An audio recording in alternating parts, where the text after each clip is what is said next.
Om Swastiastu. Halo semuanya, perkenalkan saya Ayuvelia Venila Putri dengan NIM 25170511174. Saya dari kelas 2 Keakuntansi dan pada video kali ini saya akan mempresentasikan jawaban dari ujian akhir semester mata kuliah Pendidikan Agama Hindu, yaitu refleksi nilai Dharma melalui studi kasus yang telah diberikan. Adapun 5 bidang kajian nilai Dharma yang akan saya sampaikan nanti. Yang pertama yaitu Trihitakarana dan mantra Pancasembah. Lalu yang kedua ada pluralisme dan Dharma negara. Yang ketiga ada etika dan panti asuhan Hindu. Yang keempat ada etika dan korupsi. Lalu yang terakhir ada Yoga Center. Lalu kita masuk ke materi 1 yaitu Trihitakarana dan mantra Pancasembah, di mana pada studi kasus yang pertama yaitu kesucian pura di tengah arus wisatawan. Objek wisata di Bali ramai dikunjungi, namun di sekitar pura banyak ditemukan sampah, kebisingan, dan perilaku wisatawan yang kurang menghormati kesucian tempat suci. Adapun 3 dimensi Trihitakarana yang terganggu. Yang pertama yaitu parayangan, di mana hubungan manusia dengan Tuhan terganggu oleh perilaku wisatawan yang tidak sopan di area suci pura. Lalu yang kedua yaitu pawongan, kurangnya kesadaran wisatawan akan adat Bali memicu potensi konflik dengan masyarakat Bali. Dan yang terakhir yaitu palemahan, sampah mencemari lingkungan pura, bertentangan dengan ajaran menjaga kesucian alam. Lalu adapun langkah menjaga harmoni wisata dan kesucian pura. Adapun peran masyarakat yaitu gotong royong menjaga kebersihan pura, edukasi tata krama berbusana dan sopan santun, menjadi teladan menghormati tempat ibadah. Lalu peran pengelola wisata yaitu menyediakan tempat sampah dan papan aturan, membatasi kunjungan saat upacara berlangsung, dan mengawasi dan menegur perilaku wisatawan jika ada yang salah. Adapun peran pemerintah, di mana menyusun kebijakan wisata berbasis kearifan lokal, sosialisasi digital untuk wisatawan domestik maupun asing, dan yang terakhir, sanksi tegas atas pelanggaran aturan. Adapun kesimpulan yang dapat saya sampaikan dari studi kasus yang pertama, di mana pariwisata Bali dapat berkembang berkelanjutan apabila parayangan, pawongan, dan palemahan diterapkan secara seimbang oleh semua pihak. Lalu kita masuk ke studi kasus yang kedua, menghafal mantra tanpa memahami makna. Seorang mahasiswa rutin mengucapkan mantra Pancasembah, tetapi hanya menghafalkannya tanpa memahami makna setiap mantra. Mengapa pemahaman makna penting? Yang pertama, karena sembahyang tidak sekedar rutinitas hafalan. Yang kedua, menumbuhkan kesadaran, ketulusan, dan bakti. Yang ketiga, membentuk karakter, disiplin, rendah hati, dan jujur. Dan yang terakhir, menjadi sarana introspeksi diri yang mendalam. Adapun manfaat untuk memahami makna dari Pancasembah sendiri, di mana meningkatkan kualitas bakti kepada ide Sang Yang Widiwasa. Yang kedua, memahami tujuan setiap tahapan persembahyangan. Yang ketiga, menumbuhkan rasa syukur dan keikhlasan. Yang keempat, membentuk karakter sesuai ajaran agama Hindu. Dan yang terakhir, memperkuat hubungan spiritual dengan Tuhan. Lalu kita masuk ke studi kasus yang ketiga. Anak memilih gawai saat persembahyangan. Orang tua mengajak anak sembahyang bersama, namun anak lebih memilih bermain gawai selama persembahyangan berlangsung. Faktor penyebabnya ada daya tarik hiburan digital pada gawai. Yang kedua, anak belum memahami makna persembahyangan. Yang ketiga, pengajaran agama minim penjelasan makna. Dan yang terakhir, kurangnya keteladanan dalam keluarga. Adapun solusi berdasarkan Trihitakarana. Yang pertama, parayangan, jelaskan manfaat berdoa, ciptakan suasana persembahyangan yang nyaman dan menyenangkan. Yang kedua, pawongan, orang tua menjadi teladan sembahyang yang khusyuk dan konsisten, komunikasi terbuka. Lalu yang ketiga, palemahan. Tempat sembahyang bersih dan nyaman, batasi gawai dengan kesepakatan keluarga. Lalu adapun kesimpulan yang dapat saya sampaikan dari studi kasus yang ketiga, di mana pemahaman makna panca sembah sejak dini dipadukan dengan nilai Trihitakarana menumbuhkan kesadaran anak untuk bersembahyang dengan penuh penghayatan. Lalu kita masuk ke materi 2, yaitu pluralisme dan dharma negara. Lalu kita masuk ke studi kasus yang keempat, menolak kerjasama karena beda keyakinan. Mahasiswa lintas agama bekerja sama menyelenggarakan bakti sosial, namun sekelompok mahasiswa menolak ikut serta karena perbedaan keyakinan. Menurut ajaran agama Hindu, terdapat konsep Vasudhaiva Kutumbakam, di mana seluruh dunia adalah satu keluarga. Ajaran Hindu ini menegaskan bahwa semua orang, manusia, adalah bagian dari satu keluarga besar yang harus saling menghormati dan membantu tanpa memandang agama, suku, dan status sosial. Langkah membangun kerjasama yang pertama yaitu edukasi toleransi dan moderasi beragama di kampus. Yang kedua, menanamkan nilai Vasudhaiva Kutumbakam. Dan yang ketiga, dialog antarumat beragama untuk hilangkan prasangka. Dan yang terakhir, mengutamakan tujuan bersama yaitu membantu masyarakat. Adapun kesimpulan yang dapat saya sampaikan dari kasus ini, yaitu pluralisme menghormati perbedaan agama, sementara Vasudhaiva Kutumbakam menegaskan seluruh manusia adalah satu keluarga besar yang harus saling membantu.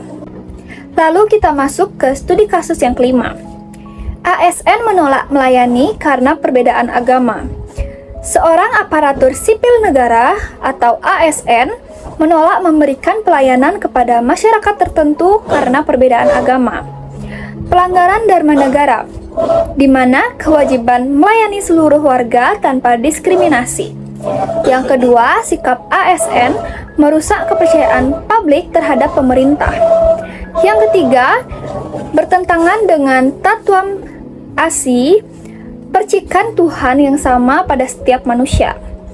Lalu bertentangan dengan Pancasila, di mana pada sila yang pertama yaitu mengabaikan kebebasan beragama, yang kedua melanggar kemanusiaan yang adil dan beradab, dan yang ketiga juga kelima memecah persatuan dan ketidakadilan sosial. Adapun solusi yang dapat saya sampaikan yaitu pelayanan profesional tanpa membedakan agama. Yang kedua, pembinaan etika pelayanan publik dan HAM.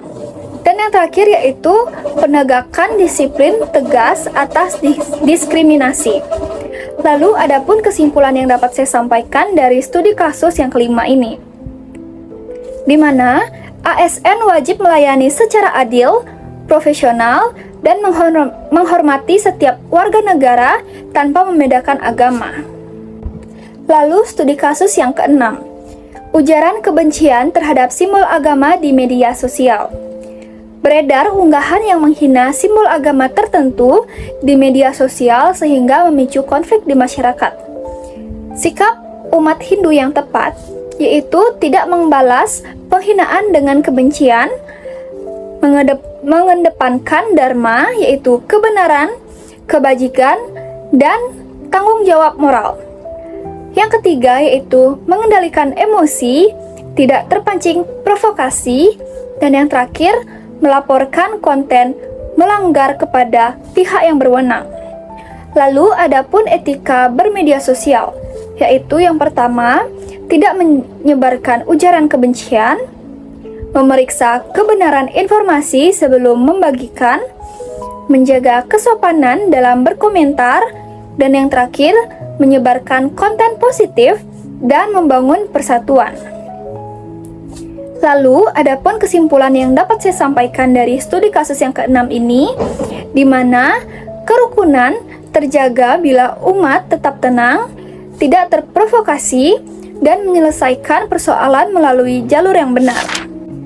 Lalu kita masuk ke materi 3, yaitu etika dan panti asuhan Hindu, di mana penyalahgunaan dana bantuan panti asuhan. Panti asuhan Hindu menerima bantuan besar, namun sebagian dana digunakan pengurus untuk kepentingan pribadi, bukan untuk anak-anak asuh. Adapun pelanggaran dari Trikaya Parisuda, yang pertama yaitu manacika. Pikiran dikuasai keserakahan atau yang disebut dengan loba, mengabaikan amanah para donatur. Lalu yang kedua ada wacika, laporan tidak jujur, menutupi penyalahgunaan dana, merusak kepercayaan. Lalu yang ketiga, kaika, yaitu dana yang seharusnya untuk anak-anak justru dipakai demi kepentingan pribadi. Adapun kesimpulan yang dapat saya sampaikan dari studi kasus yang ketujuh, di mana pengelola panti asuhan harus transparan, diawasi, dan dilandasi kejujuran serta pengabdian atau yang biasa disebut dengan sewa kepada sesama. Selanjutnya, studi kasus yang ke-8. Pengabdian masyarakat sekedar formalitas nilai. Mahasiswa melaksanakan pengabdian masyarakat di panti asuhan Hindu hanya untuk memperoleh nilai mata kuliah tanpa kepedulian yang tulus. Adapun konsep dari karma marga, di mana jalan menuju Tuhan melalui kerja tulus tanpa mengharapkan imbalan. Pengabdian seharusnya menumbuhkan empati, bukan sekedar kewajiban akademik. Yang ketiga, motivasi nilai semata membuat manfaat bagi anak-anak kurang optimal. Agar sesuai dengan semangat pelayanan, kita harus menanamkan niat tulus melayani sesama. Yang kedua, membangun komunikasi dan perhatian nyata pada anak-anak, bertanggung jawab penuh meski tanpa pengawasan dosen, dan yang terakhir melakukan refleksi setelah kegiatan pengabdian. Adapun kesimpulan yang dapat saya sampaikan dari studi kasus yang ke-8, di mana pengabdian sejati dilakukan dengan hati yang tulus dan kasih sayang, bukan demi nilai akademik semata. Lalu pada studi kasus yang ke-9, yaitu mengatasi keterbatasan dana pendidikan panti asuhan. Sebuah panti asuhan menghadapi keterbatasan dana untuk memenuhi kebutuhan pendidikan anak-anak asuh. Adapun 3 strategi berbasis nilai Hindu. Yang pertama yaitu dana punya, pemberian tulus dan ikhlas melalui donasi rutin, beasiswa, buku, dan perlengkapan belajar. Dan yang kedua, gotong royong, kelas belajar gratis, pelatihan keterampilan, dan kerja bakti perbaikan fasilitas. Dan yang ketiga, tanggung jawab sosial, dengan sinergi masyarakat, kampus, organisasi Hindu, dan dunia usaha, dan pemerintah. Adapun kesimpulan yang dapat saya sampaikan dari studi kasus yang ke-9, di mana sinergi dana punya, gotong royong, dan tanggung jawab sosial membuka kesempatan pendidikan yang lebih baik bagi anak-anak asuh. Selanjutnya masuk ke materi yang keempat, etika dan korupsi, di mana pada studi kasus yang ke-10, penyalahgunaan dana bantuan sosial oleh pejabat. Seorang pejabat menggunakan dana bantuan sosial yang seharusnya untuk masyarakat demi kepentingan keluarganya sendiri. Pada konsep karma pala, setiap perbuatan menghasilkan akibat sesuai tindakannya. Perbuatan adharma membawa sanksi hukum dan karma buruk, merusak kepercayaan masyarakat dan nama baik pelaku. Lalu pada konsep Trikaya Parisuda, manacika, pikiran dikuasai keserakahan, dalam wacika, laporan menyesatkan dan tidak jujur, dan kaika, dana untuk umum dipakai pribadi. Dan dalam konsep asteya, ajaran tidak mengambil hak orang lain, korupsi sama dengan mengambil hak masyarakat yang membutuhkan Dan yang terakhir, bentuk pelanggaran moral yang serius. Adapun kesimpulan yang dapat saya sampaikan dari studi kasus yang ke-10, di mana pejabat wajib menjalankan amanah dengan kejujuran dan tanggung jawab. Pelanggaran membawa akibat hukum, sosial, dan spiritual. Lalu kita masuk ke studi kasus yang ke-11, menerima hadiah setelah memenangkan tender. Seorang pegawai pemerintah menerima hadiah dari rekanan setelah memenangkan tender pemerintah. Mengapa ini bermasalah? Karena berpotensi menimbulkan konflik kepentingan, merusak kepercayaan publik pada proses pengadaan, bertentangan dengan kejujuran dan dharma seorang pelayanan publik, dan godaan materi harus dikendalikan sesuai ajaran agama Hindu. Sikap yang seharusnya yaitu menolak hadiah terkait jabatan ataupun keputusan, bekerja objektif, profesional, dan transparan, menghindari konflik kepentingan dalam pelayanan, dan yang terakhir mengutamakan kepentingan umum di atas pribadi. Adapun kesimpulan yang dapat saya sampaikan dari studi kasus yang ke-11 ini, yaitu menolak gratifikasi adalah wujud nyata menjalankan dharma dan menjaga integritas sebagai pelayanan masyarakat. Selanjutnya, studi kasus yang ke-12. Ketika gratifikasi dianggap hal yang biasa, di sebuah instansi, praktik gratifikasi telah dianggap sebagai budaya yang biasa dan wajar dilakukan. Membangun budaya anti korupsi berbasis ajaran agama Hindu. Yang pertama, yaitu menanamkan nilai dharma. Bekerja adalah bentuk pelaksanaan kewajiban suci. Yang kedua, menerapkan Trikaya Parisuddha secara konsisten, yaitu pikiran dan ucapan juga tindakan yang bersih. Lalu, yang ketiga, mengamalkan Asteya, membiasakan hidup sederhana dan tidak tergoda keuntungan yang tidak sah. Keempat, menumbuhkan kesadaran karmapala sebagai pengendali moral setiap individu. Dan yang terakhir, membangun keteladanan pemimpin disertai dengan pengawasan dan sanksi yang tegas. Lalu kita masuk ke materi yang terakhir, nomor 5, yaitu Yoga Center, Jalan Fisik dan Spiritual. Pada studi kasus yang ke-13, yoga sebagai tren kebugaran bukan jalan spiritual. Sebuah yoga center lebih menonjolkan yoga sebagai bisnis kebugaran, sementara aspek spiritualnya hampir tidak pernah diajarkan. Yoga yang berarti yuj menyatukan diri dengan Tuhan. Penguatan aspek fisik, yang pertama asana untuk kebugaran dan fleksibilitas tubuh. Yang kedua yaitu pranayama, mengatur pernafasan.